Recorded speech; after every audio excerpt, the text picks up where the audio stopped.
શહેરમાં બુલેટ ટ્રેનની કામગીરી દરમિયાન વિશ્વામિત્રી નદીમાં પુરાણ કરીને નદીનો અવરોધ રોકીને વડોદરામાં ફરી પૂર આવે તેવું કાવતરું ચાલુ હોવાના આક્ષેપ સાથે સામાજિક કાર્યકરે જિલ્લા કલેક્ટરને આવેદનપત્ર આપ્યું હતું।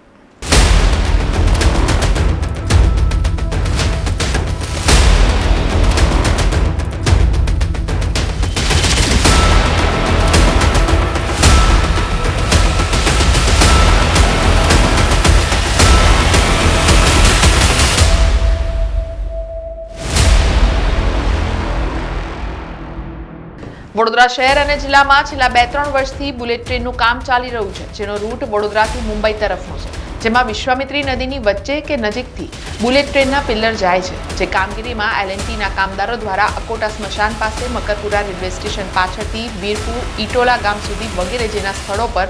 નદી પર પુરાણ કરી દીધું છે અને નાળા પરથી ભારદારી વાહન અવરજવર કરીને નદીમાં રસ્તો બનાવી દેવાયો છે, જેનાથી નદીમાં પાણી જવાનો રસ્તો ખોરવાયો છે।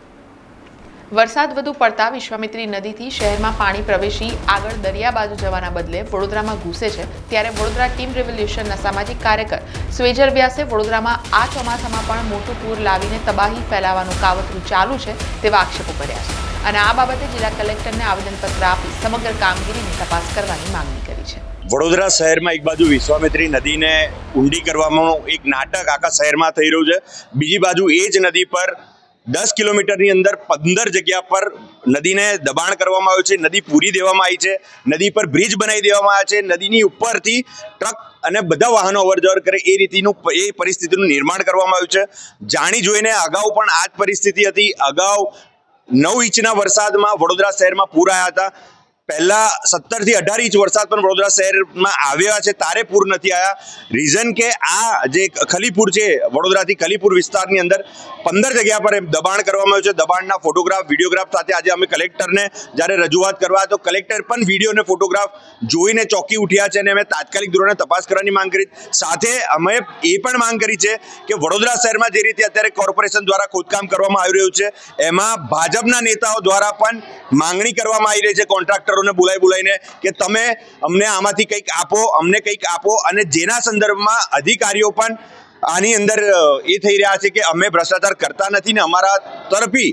આ નેતાઓ જે ભ્રષ્ટાચાર કરાવડાવે છે અમે કરવા નહીં દઈએ, જેની પણ જાંચ કરવા માટે આજે અમે કલેક્ટરને રજૂઆત કરી છે। 15 જગ્યા અલગ અલગ એ છે, કલેક્ટર સાહેબ પણ કીધું છે કે તાત્કાલિક આજે ને આજે એની જાંચ કરાવીએ છીએ અને અમે માંગ કરી છે કે 2 દિવસમાં વહેલી તકે જો આ નહીં હટે તો આના વિરુદ્ધ ઉગ્ર આંદોલન પણ કરીશું, કારણ કે વડોદરા શહેરમાં પૂર આવું